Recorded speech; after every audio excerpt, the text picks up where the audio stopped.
الصلاة والسلام عليك يا إمام المجاهدين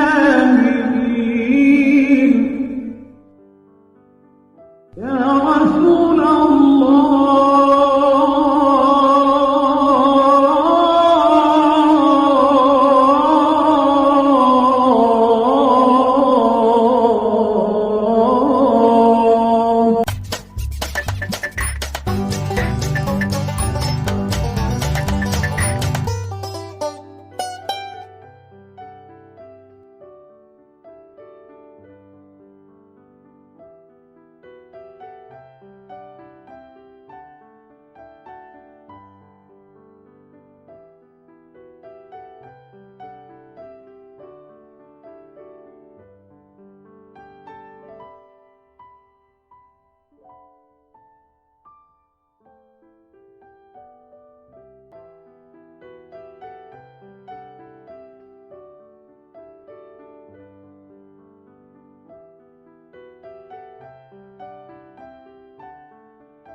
Begitu tekunnya, bagaimana sedekahnya, begitu dermawannya.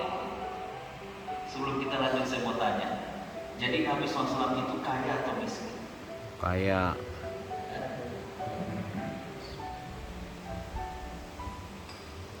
Ada sebuah kitab judulnya Aqwalun Nabi SAW yang merupakan disertasi doktor, yang judulnya artinya adalah harta Nabi SAW. Dan saya ada kajian dengan masyarakat Indonesia di Los Angeles tentang sirah tematik. Biasanya kita itu sirah saya mengaji dengan sirah tematik. Maka saya mendapatkan bahwa Nabi SAW, kesimpulan dari disertasi tersebut melalui riwayat-riwayat yang sahih, Nabi SAW itu adalah orang yang kaya yang memilih hidup sederhana. Apa bedanya sederhana dengan miskin? Kalau miskin keadaan seseorang, tapi kalau sederhana keadaan gaya hidup seseorang. Sederhana. Miskin keadaan seseorang, tapi kalau sederhana gaya hidup seseorang. Apa buktinya di antaranya?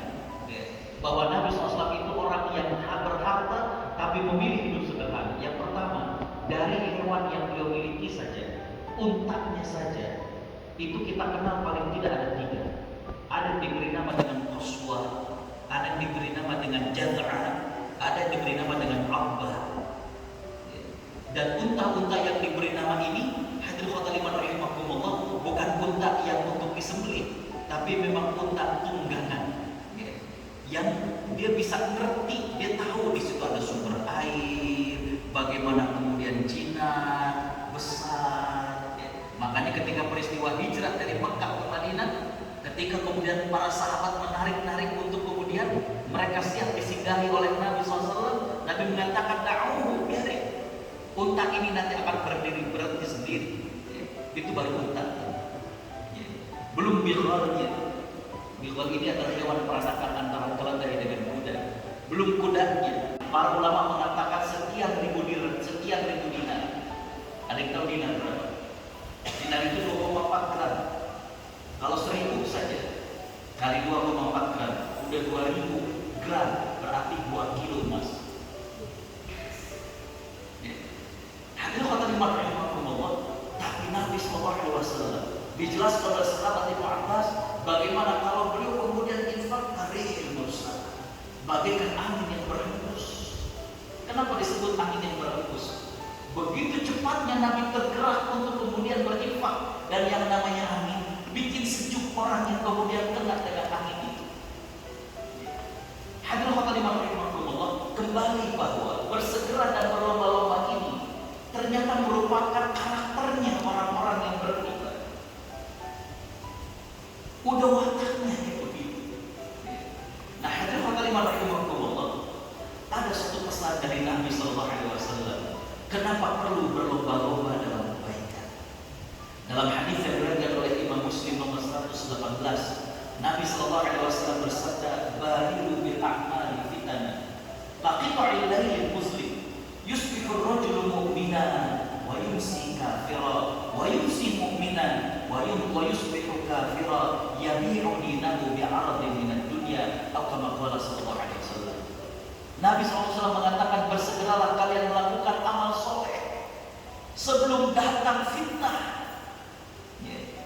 Sebelum datang fitnah, seperti potongan malam yang gelap gulita. Fitnah ini begitu gelap bagi sebagian manusia, bagaikan malam yang gelap gulita. Nabi mengatakan, waliyazubillah, ada orang yang pada pagi hari beriman, sore dia sudah kafir. Sore beriman, paginya kafir. Dia menjual agamanya dengan sedikit daripada urusan dunia.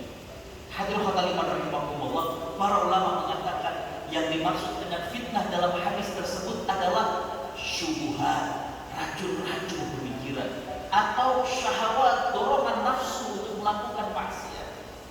Ketika kita kemudian menunda-nunda amal, ketika kita kemudian mengakhir-akhirkan amal, maka hadirin hadirin rahimakumullah, syaitan akan menggoda kepada pikiran kita, sehingga kemudian merubah cara berpikir kita, waliyadzubillah. Atau syaitan menggoda kepada syahwat kita, sehingga kemudian kita berpaling dari Allah dan melakukan maksiat kepada Allah Subhanahu wa taala. Taswif, menunda-nunda, entar syaitan kemudian menggoda. Coba, kadang kita tadinya mau infak 100.000, tapi kemudian ditunda, akhirnya nggak jadi. Coba Bapak Ibu Allah Subhanahu wa taala rahmati, kadang uang itu jadi nggak jelas kemana, atau habis saja beli ini, beli itu, udah habis. Infaknya nggak jadi. Hadirin hadirat rahimakumullah. Baik, kita akan melihat sedikit tentang teladan salaf dalam fastabiqul khairat sebagai praktek dari apa yang diajarkan oleh Nabi Sallallahu Alaihi Wasallam. Hadirin hadirat rahimakumullah. Sahabat Adi bin Hatim At-Ta'i radhiyallahu anhu, beliau mengatakan, sejak aku masuk Islam, nggak pernah berkumandang azan melainkan aku sudah dalam keadaan berwudu. Subhanallah. Sejak beliau masuk Islam, maka beliau mengatakan azan berkumandang aku sudah berwudu. Coba, artinya sahabat ini sudah siap untuk melaksanakan sholat. Begitu bersegeranya para sahabat, begitu berlomba-lombanya para sahabat. Bahkan hadirin hadirat rahimakumullah, Sa'id bin Musayyib, seorang tabi'in, beliau kalau meriwayatkan sebuah hadis dan mengatakan, aku mendengar Nabi SAW bersabda begini begitu, atau aku melihat Nabi SAW melakukan ini dan itu, maka hadisnya adalah dhaif karena disebut dengan munqati', nggak disebutin sahabat. Tapi Imam Syafi'i mengatakan mursal, hadis-hadis yang tidak disebutkan sahabatnya oleh Imam Sa'id bin Musayyib menurut aku adalah sahih. Kenapa? Karena setelah diteliti bahwa beliau itu sebenarnya mendengar dari sahabat, cuma untuk mempersingkat maka beliau nggak sebutkan. Begitu solehnya Sa'id bin Musayyib, begitu keilmuan Sa'id bin Musayyib, sampai Imam Syafi'i memuji kepada Sa'id bin Musayyib. Apa yang terjadi? Murid beliau memberikan sebuah testimoni bahwa selama 40 tahun tidak pernah azan berkumandang melainkan Sa'id bin Musayyib sudah ada di masjid menunggu sholat. Hadirin hadirat rahimakumullah. Kemarin ketika anak-anak sekolah mulai tatap muka, bagaimana orang tua? Rumah saya di Cempaka Putih, Jakarta Pusat. Waduh, pagi itu macet karena subuh pagi-pagi udah habis. Kenapa? Orang tua pada mau ngantar anaknya. Kenapa? Takut kalau telat. Bapak-bapak kerja yang absennya pakai fingerprint dan lain sebagainya. Wah, bagaimana kalang kabut ya. Wah, ini lewat mana nih yang nggak macet? Kenapa? Biar nggak telat. Anak kalau terlambat sekolah bisa dimarahi gurunya. Karyawan kalau telat masuk kantor bisa ditegur sama atasannya. Begitukah sikap kita terhadap sholat? Jangan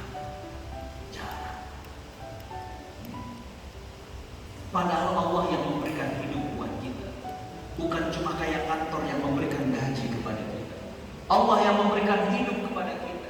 Tapi perlakuan kita terhadap sholat tidak seperti itu, sebagaimana perlakuan kita terhadap kerja dan antar anak di sekolah. Hadirin hadirat iman rahimakumullah. Kalau kita lihat bagaimana para sahabat dan salafus saleh, mereka sangat memperhatikan hal itu. Bagaimana dengan sholat kita? Tadi saya katakan, anak telah masuk sekolah, wah berabe urusannya. Kita terlambat masuk kerja, berabe urusannya. Tapi pernahkah kemudian kita merasa takut ketika kemudian kita telah melaksanakan sholat? Hadirin ikhwatal iman rahimakumullah. Padahal dalam sholat itu banyak hal yang sangat luar biasa. Satu ayat saja. Bapak Ibu bisa buka surat Maryam ayat 59. A'udzu billahi minasyaitonir rajim. Fa khalafa min ba'dihim khalfun adha'us salata wattaba'us syahwat. Bagaimana Allah menceritakan?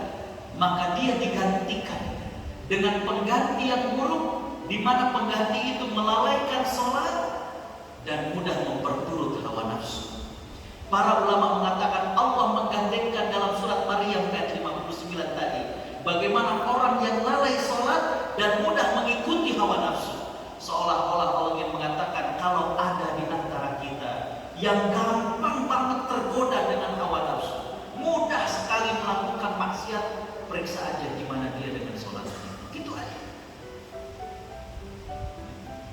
Saya penasaran Bapak Ibu, ada apa di balik sholat ini? Sampai orang-orang tua kita dulu kalau berpesan, lu jangan tinggalin sholat, begitu rata-rata. Ya. Bapak Ibu Allah Subhanahu wa taala rahmati, saya dapati bahwa setiap kita ketika dihadapkan dengan perbuatan ini amal soleh ataupun kemaksiatan, pasti terjadi perang batin. Coba kita mau ikut pengajian tahap pagi ini, terjadi perang batin. Setan dari tadi udah bergoda, kayaknya pengen balik nih ke rumah. Yang perutnya agak mules lah, yang apa lah. Bahkan dari sebelumnya dia nanyain, yang isi besok siapa? Ustaz Agus bilang, nggak betul Ustaz. Ketika manusia dihadapkan dengan amal soleh, pasti terjadi perang batin. Do it or leave it. Coba ada kotak amal atau jumatan. Ketika kemudian bergerak kotak amal tersebut, terjadi perang batin. Merah atau biru, merah atau biru. Ada merah kagak, biru kagak. Begitu juga ketika kita dihadapkan dengan maksiat, pasti terjadi perang batin. Lihat enggak, lihat enggak. Ada perempuan yang terbuka auratnya, lihat tidak, lihat. Ada orang yang mencoba untuk kemudian memberikan riswah, suap, sogok kepada kita. Tiket perlindungan. Ambil kagak, ambil kagak. Bahkan kadang setan menggoda kepada kita, ambil aja, kan anak lagi perlu buat sekolah, ambil aja buat. Oh, kadang setan paling pandai. Apa yang menjadikan kita kemudian sanggup mengatakan tidak kepada kemaksiatan? Sholat Pak, ternyata.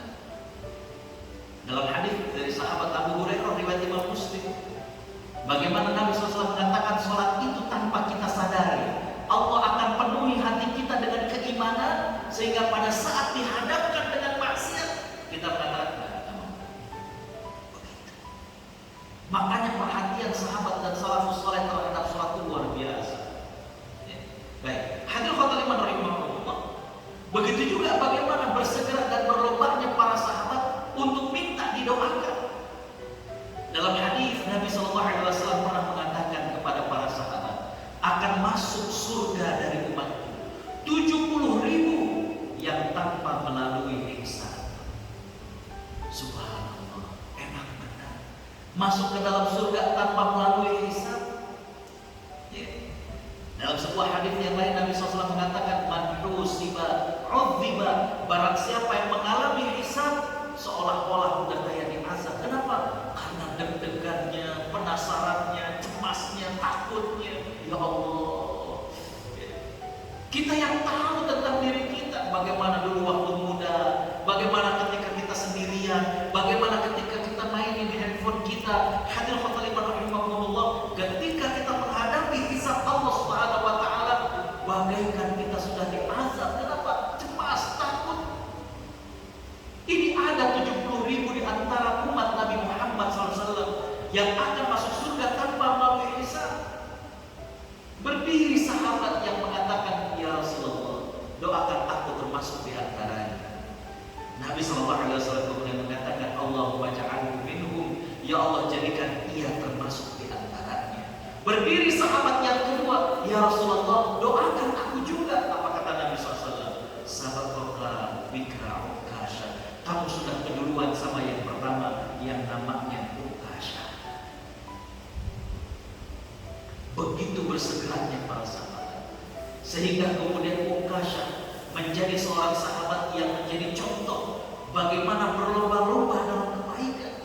Dia cepat minta doa dari Nabi SAW. Ya.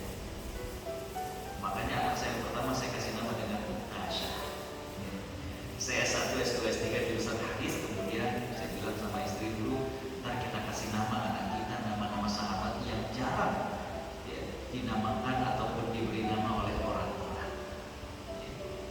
Yang pertama Ukasha, yang kedua Khansa, seorang sahabat wanita yang punya 4 orang anak laki-laki ikut perang. Ketika kemudian para sahabat pulang, dia nanyain, lihat anaknya nggak, lihat anaknya. Sampai kemudian dikatakan bahwa anaknya semuanya syahid dalam perang.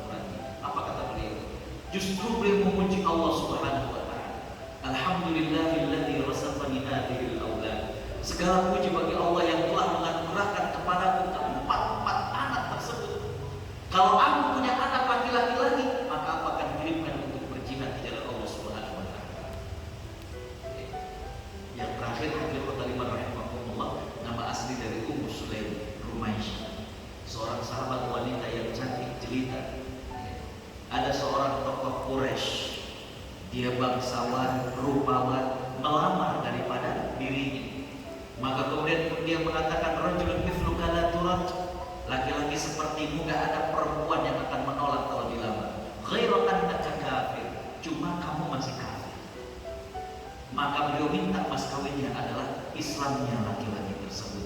Nabi SAW memuji bahwa yang paling berkah dari mas kawin adalah yang pernah diminta Ummu Sulaim, yaitu dia minta orang kafir untuk masuk ke dalam Islam.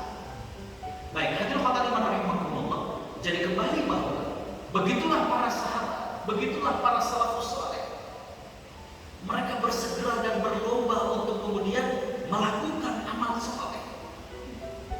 Sahabat Ukasha minta didoakan ketika mendengar Nabi SAW mengatakan akan masuk surga dari umatku 70.000 tanpa melalui hisab. Subhanallah. Baik, hadirin khotaliman rahimakumullah.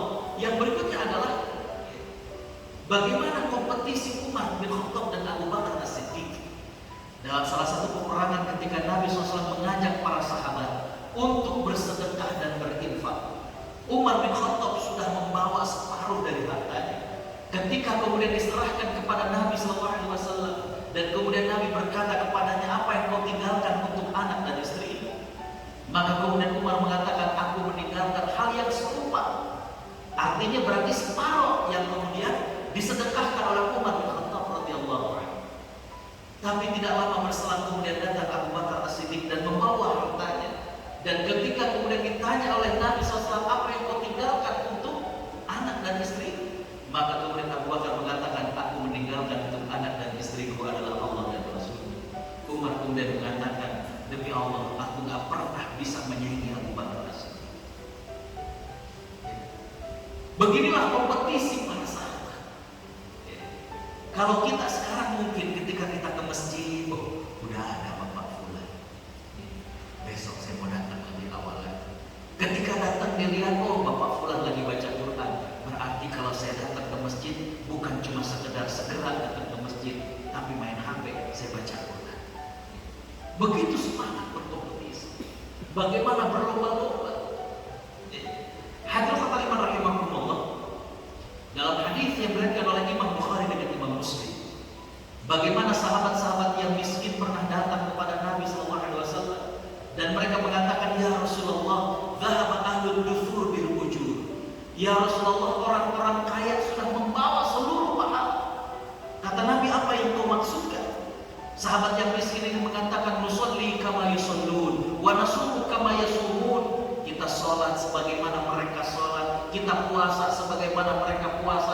cuma mereka sedekah dan berzakat, kita nggak bisa. Ajarkan kepada kami amalan yang bisa menyamai mereka. Nabi SAW kemudian mengatakan, bacalah setelah kalian sholat Subhanallah 33 kali, Alhamdulillah 33 kali, Allahu Akbar 33 kali, dan genapkan yang ke-100 dengan La ilaha illallah wahdahu la syarikalah lahul mulku wa lahul hamdu wa huwa ala kulli syai'in qadir. Dalam riwayat yang lain ada tambahan wa yuhyi wa yumiit wa huwa ala kulli syai'in qadir, genap jadi yang ke-100. Senang sahabat yang miskin ini. Tapi gak lama, beberapa waktu kemudian datang lagi kepada Nabi SAW dan mengatakan, ya Rasulullah, orang-orang kaya di antara kami tahu yang kau ajarkan pada kami, dan sekarang mereka mengamalkannya. Ajarkan lagi kami yang lain. Nabi SAW mengatakan, dzalika fadlullahi yu'tihi man yasha. Itu merupakan kelebihan yang Allah berikan kepada sebagian hamba-Nya. Jadi masyarakat muslim bukan seperti yang dipahami kalangan sosialis dan komunis, rata semua, tidak. Ada juga yang kaya, ada yang miskin. Cuma yang menarik kalau kita lihat adalah bahwa sahabat-sahabat yang miskin bukan iri dengan harta yang dimiliki oleh sahabat yang kaya, bukan. Tapi mereka iri bahwa dengan harta yang Allah berikan, sahabat-sahabat ini bisa lebih banyak amalnya. Ini yang di tengah masyarakat kita. Yang kayanya tidak mencontohkan bagaimana dengan amalnya, dengan hartanya, amalnya bisa lebih. Yang miskin akhirnya iri kepada hartanya. Tapi kita lihat bagaimana fastabiqul khairat di kalangan para sahabat. Subhanallah. Ketika melihat ada sahabat yang sedekah, bukan sedekah. Jadi saya nggak wajib nih ya, saya kan belum nyampe ini. Bukan begitu, justru sedih. Justru sedih. Saya baru pulang pekan kemarin dari Sumatera. Di antara safari dakwah itu adalah tentang bagaimana pelatihan tentang akuntansi zakat. Habil khotimah rahimahullah. Saya tersenyum ketika saya bilang di shopnya sekian, sampai ada orang, wah berarti saya nggak wajib dong. Saya bilang mestinya kita bukan senang nggak wajib itu. Ya. Karena dulu guru saya mengatakan ketika Allah berfirman wa aqimus sholata wa atuz zakat, dirikan sholat dan tunaikan zakat, seolah-olah Allah berpesan dirikan sholat dan jadilah orang kaya yang soleh, makanya bayar zakat, bukan girang ketika nggak bayar zakat. Jadi makanya dulu doa kiai yang diajarkan ke kita adalah minta agar kita termasuk orang yang banyak membayar zakatnya. Karena kalau orang banyak bayar zakat, pasti kayanya. Kalau orang kaya belum tentu bayar zakat. Hadirin hadirat rahimakumullah. Begitu juga bagaimana para sahabat mempraktekkan fastabiqul khairat ini dalam berukhuwah. Kisah 3 orang sahabat dalam perang Yarmuk. Subhanallah. Ya. Ini para sahabat sudah terluka. Ikrimah bin Abi Jahal saat itu udah haus, diminta minum. Ketika akan diberikan, dibelirik, ternyata ada sahabat Suhail bin Amr. Hadirin hadirat rahimakumullah yang memandang kepadanya. Maka kemudian sahabat Ikrimah mengatakan berikan kepada Suhail bin Amr. Ketika sahabat Suhail bin Amr ini akan minum, ternyata dia melihat Al-Harith bin Hisham. Ya. Itu udah megap-megap kehausan. Maka kata Suhail bin Amr berikan kepada Al-Harith bin Hisham. Baru dibawa, ternyata Al-Harith bin Hisham meninggal dunia. Lalu kemudian dibawa lagi kepada Suhail, Suhail juga ternyata sudah meninggal dunia. Dibawa lagi ke Ikrimah, ternyata Ikrimah juga sudah meninggal dunia. Subhanallah. Begitulah gambaran para sahabat. Jadi hadirin rahimahullah, coba diperhatikan para sahabat. Itu ketika mereka masuk Islam, justru dengan orang-orang beriman, dengan para sahabat, jadi ilfun ma'luf dalam hadisnya. Bagaimana mereka nyaman, akrab. Jangan sampai kemudian setelah kita kenal Islam, wah kita pengen hijrah, justru dengan orang beriman jadi jauh. Ini keliru di hijrahnya. Ya.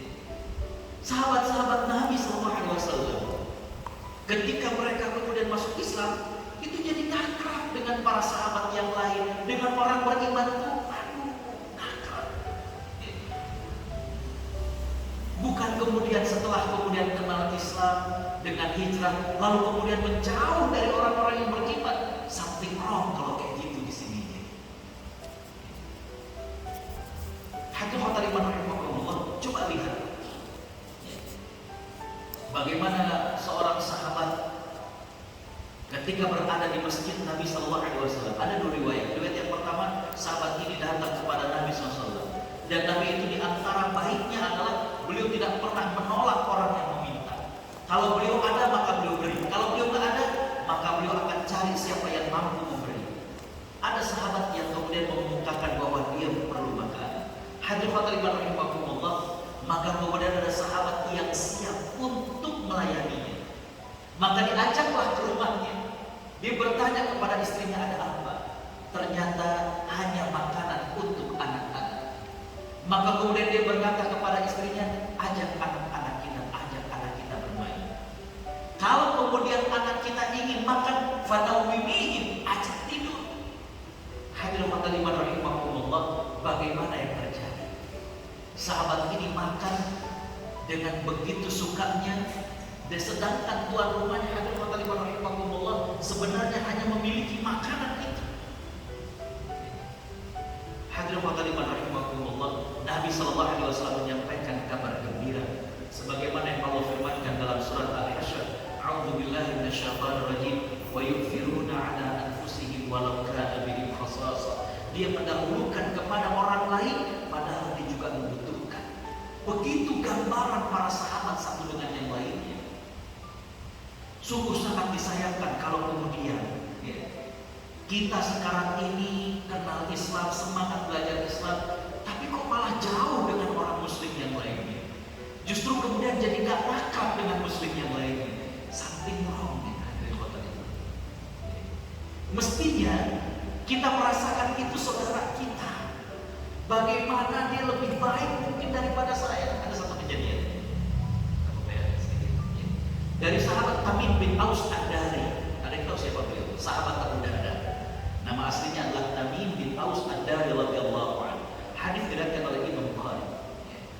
Beliau mengatakan, "Kunna julusan inda Nabi sallallahu alaihi wasallam." Kita lagi duduk-duduk dengan Nabi sallallahu alaihi wasallam. Tiba-tiba datang Abu Bakar As-Siddiq, yajurru thawbahu, sambil diangkat gamisnya. Apa kata Imam Ibnu Hajar? Karena ini riwayat Imam Bukhari, kita buka syaratnya dalam Fathul Bari. Kata Imam Ibnu Hajar, orang kalau pakai gamis di sini bapak-bapak, kalau ada pakai sarung, pakai gamis, jalan sambil diangkat ujungnya. Apa kata sahabat Ibnu Hajar? Apa kata beliau? Kata beliau, orang yang kalau pakai gamis diangkat ujungnya itu jalan cepat-cepat. Jalan mustahil. Nampak di wajah sahabat Abu Bakar sedang ada sesuatu. Hadirin rahimahumullah. Kemudian Abu Bakar As-Siddiq duduk di hadapan Nabi SAW. Dan sahabat Abu Bakar mengatakan, ya Rasulullah, hadatsa baini wa baina Umar syai'. Terjadi sesuatu antara aku dengan Umar bin Khattab. Fa aqbaltu ilaihi. Imam Muhajir mengatakan bahwa maksud terjadi sesuatu ini adalah terjadi cekcok antara Abu Bakar dengan Umar. Dan Abu Bakar sempat mengatakan kata-kata yang tinggi. Kata sahabat Abu Bakar, aku minta maaf pada Umar, tapi Umar tidak memaafkan diriku, maka aku datang pada Nabi mendoakan Abu Bakar dengan 3 kali. Ghafarallahu dzanbaka ya Abu Bakr. Ghafarallahu dzanbaka ya Abu Bakr. Ghafarallahu dzanbaka ya Abu Bakr. Mudah-mudahan Allah mengampuni dosamu. Dan Nabi mendoakan 3 kali. Nun di sana, Umar yang tadinya tidak memaafkan Abu Bakar kemudian menyesal. Lalu kemudian datang ke majelis Nabi SAW. Melihat Umar datang, berubah wajah Nabi SAW. Abu Bakar yang melihat wajah Nabi berubah, datang ke hadapan Nabi dan mengatakan, ya Rasulullah, ana azlimuhu. Artinya aku yang menzaliminya. Dalam bacaan yang lain, ana azlamu. Jadi lamnya itu fathah bukan kasrah. Ini artinya beda. Kalau ana azlimu, aku yang menzalimi Umar. Artinya kalau Umar sempat tidak memaafkan aku, kan aku yang menzalimi Umar. Engkau jangan marah. Tapi ada yang membaca dengan azlamu, artinya aku yang lebih zalim. Lihat, cara baca saja dalam bahasa Arab bisa artinya berbeda.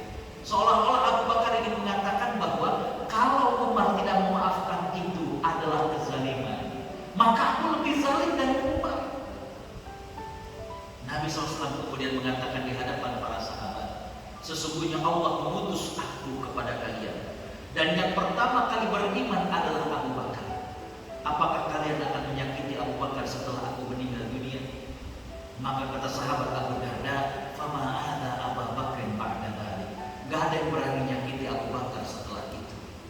Kalau para sahabat aja gak berani menyakiti Abu Bakar, ini kalangan Syiah sekarang berani-beraninya untuk kemudian mengucapkan kalimat-kalimat yang tidak pantas kepada Abu Bakar. Jadi kembali hadirin rahimakumullah, bagaimana para sahabat ketika datang kepada Nabi merasa dirinya paling bersalah dan minta agar kemudian Nabi tak marah kepada Umar subhanahu. Hadirin rahimakumullah, itulah yang menjadi teladan bagi kita. Bagaimana di masyarakat perlu mencontoh hal seperti ini. Baik, hadirin rahimakumullah, saya kira waktu yang memisahkan kita, saya cukupkan dan saya kembalikan kepada moderator. Jadi kembali bahwa Allah Subhanahu wa taala berfirman dalam surat Ali Imran dan berfirman dalam surat Al-Hadid, di situ ada perbedaan antara sari'u dengan sabiqu, Maka Allah minta kepada kita untuk yang namanya kebaikan, bukan cuma bersegera, tapi juga kita berlomba-lomba. Kerahkan segala kemampuan kita, kerahkan segala apa yang kita miliki untuk melakukan ketaatan kepada Allah Subhanahu wa taala. Saya kira demikian yang bisa saya sampaikan. Aku lupa lihada, astagfirullahaladzim wa lakum.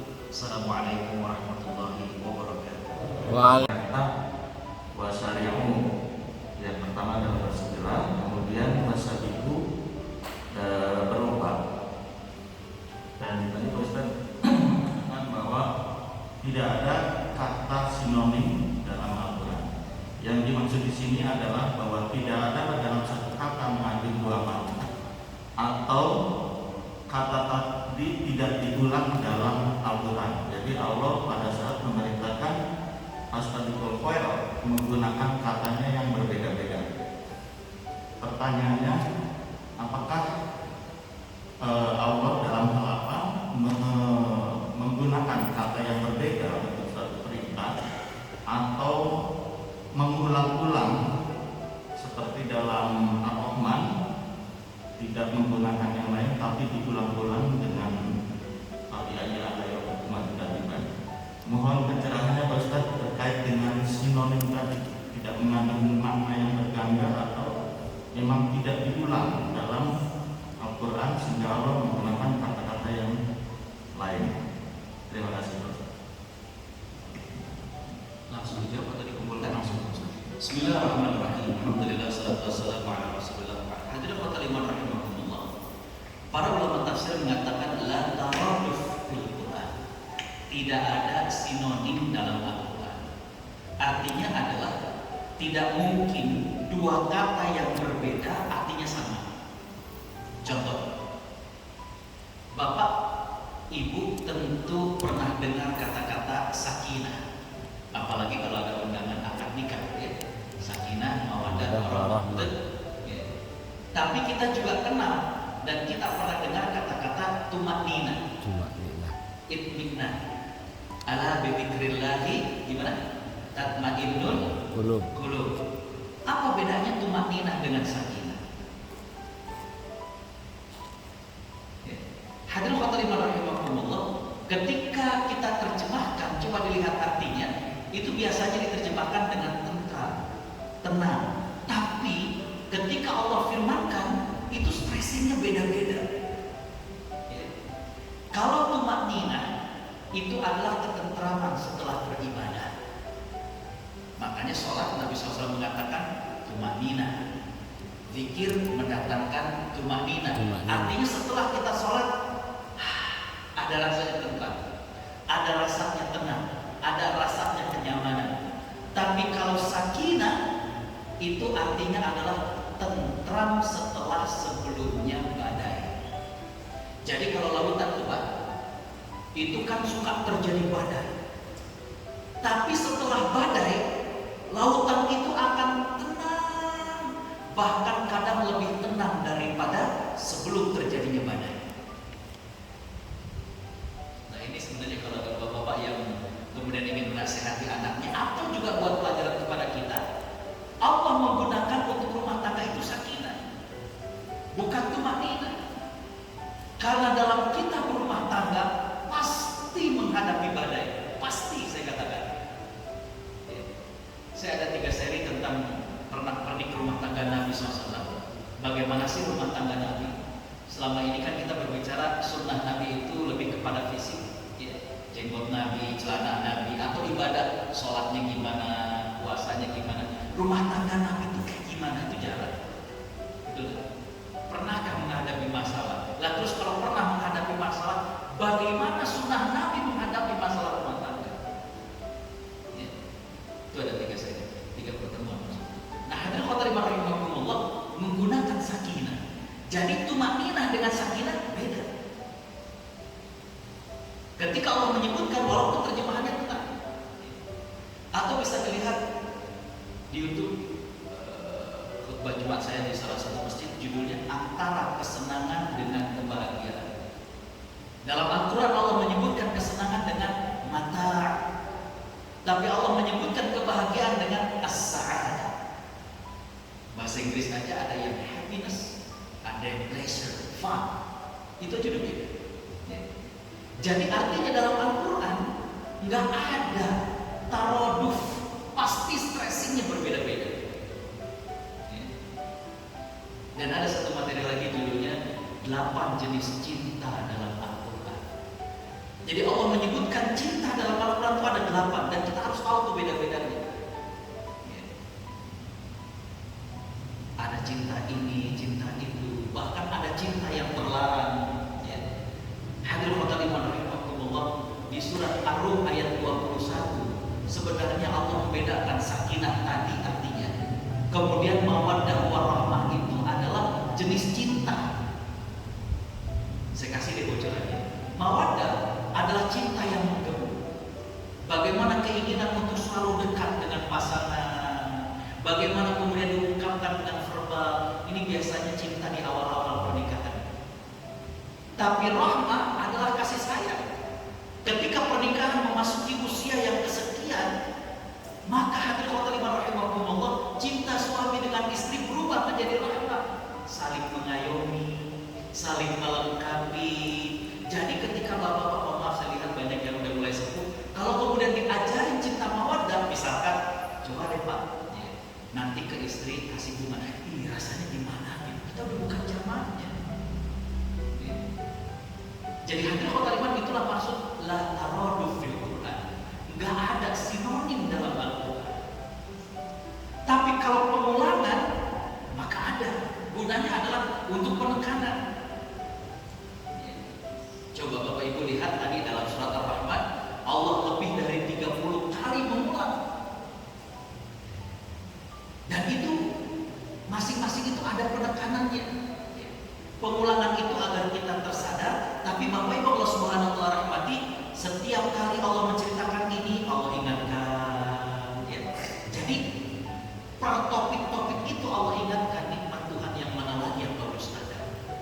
Kalau itu memang ada, bahkan perintah-perintah berkaitan dengan ibadah, sholat juga Allah ulangi. Tapi yang dimaksud dengan tidak ada pengulangan di sini adalah hadirin rahimahumullah, nggak ada dua kata yang ini dianggap sinonim, tidak ada. Pasti stressingnya akan berbeda-beda. Tapi kalau pengulangan itu ada, gunanya adalah untuk menguatkan. Dan kalau di surat Ar-Rahman, Bapak Ibu nanti akan lihat dia per topik Allah ceritakan ini, diingatkan lagi, diingatkan lagi, diingatkan lagi, diingatkan lagi, sehingga sampai kepada kesimpulan kalau nggak tersadarkan juga dia ketahuan. Wallahu a'lam. Silakan. Ada lagi Pak? Al-Quran yang dibawa oleh Muhammad illa asatirul awwalin, itu merupakan kisah dari orang-orang terdahulu dan Muhammad ngutip daripada orang-orang terdahulu. Itu beliau. Bapak Ibu tahu berapa ayat yang Allah turunkan berkaitan dengan Al-Walid bin Mughirah? Kata sahabat Ibnu Abbas sampai lebih dari 104 ayat Allah ceritakan tentang Al-Walid bin Mughirah dalam Al-Quran. Jadi di zaman Nabi SAW ada yang begitu tokoh,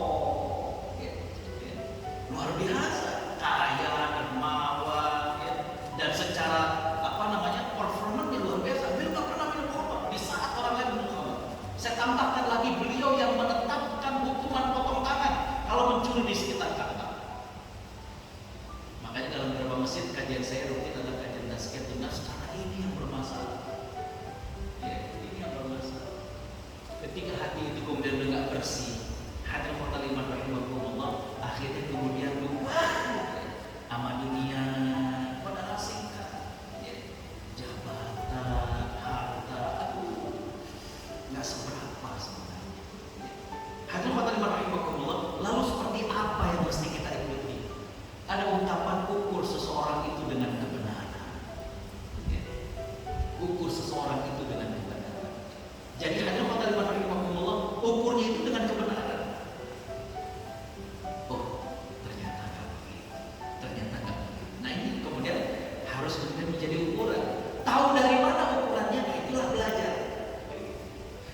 Syarat belajar Islam itu benar dan komprehensif. Jangan sampai kemudian belajarnya itu nggak sesuai atau kemudian separuh-separuh. Akhirnya mirip seperti orang buta yang kemudian cerita tentang gajah.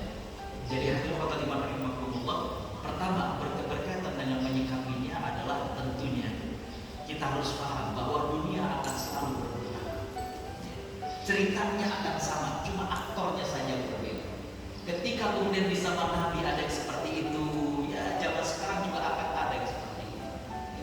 Nah, hadirin rahimahumullah, tinggal bagaimana kemudian kita menempatkannya. Makanya yang kayak gitu ya jangan ditokohkan, jangan didengerin, jangan diinikan. Nanti kapan-kapan kita ini kan yang seperti itu kita jawab, kita biarin atau gimana? Nah, itu juga ada.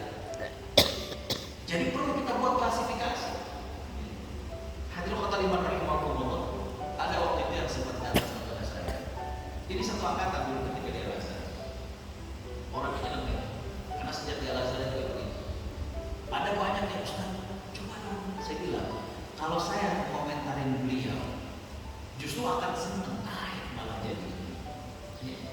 Jadi hadirin rahimahumullah, kita perlu untuk kemudian punya semacam perhitungan dan strategi ini apa kita sikapinya, jawab atau enggak, atau justru kita permasalahkan, atau kita diamin, atau gimana. Nah, ini juga menjadi hal yang jadi kembali bahwa intinya yang pertama adalah bahwa manusia seperti itu akan terus ada. Makanya hadirin rahimahumullah, kita mengukur seseorang itu dengan kebenarannya. Quran ngomongnya gimana, sunnah Nabi ngomongnya gimana. Jangan sampai kemudian kita terpukau dengan gelar, dengan tampilan dan lain sebagainya. Hadirin rahimahumullah. Yang kedua, yang seperti apa yang kemudian kita jadikan contoh, yang kemudian tadi sesuai dengan pemahaman Islam dan pengamalannya. Itu yang kemudian perlu untuk menjadi panutan bagi kita. Nah, hadirin rahimahumullah, saya kira itu, dan kuncinya adalah rajin hadir dalam majelis ilmu, belajar sehingga kemudian kita punya pemahaman yang baik. Saya kira demikian. Jazakumullah khairan, dan saya kembali ke jawaban. Ada orang yang mau menambahkan? Saya ucapkan, kami ucapkan terima kasih jazakallahu khairan. Semoga Ustaz diberikan kesehatan, keberkahan umur bersama keluarga dan kita juga semua di sini, dan insya Allah mungkin karena waktu lagi bisa mampir ke sini Ustaz. Dan kita doakan semoga ilmu yang kita dapat kali ini, niat yang lurus, niat yang lurus yang kita niatkan pada pagi hari ini menjadi amal ibadah dan memperbaiki amal kita dan kualitas ilmu kita. Untuk itu kita tutup sampai di sini. Jazakallahu khairan. Maaf bila kami ada kesalahan dalam tutur kata. Assalamualaikum warahmatullahi wabarakatuh. Waalaikumsalam. Alhamdulillah, barakallah. Sahdan kayaknya udah dapat ini nih, dua piring nih. Nikmat Sahdan, nikmat mana yang kau dustakan? Alhamdulillah, barakallah. Pagi hari ini setelah kajian ba'da subuh di hari Ahad, kita disuguhi makanan jasmani yang memberikan kesegaran. Antrinya minta ampun, antri sembako.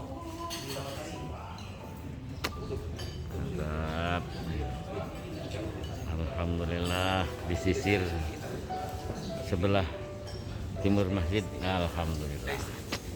Ini kepala bagian rumah tangga bener ini, cocok ini. Alhamdulillah. Ini Pak, jasanya kepala bagian rumah tangga Masjid Kuba. Jadi kalau rumah tangganya nggak pas tabikul khairat, nah ini yang negur.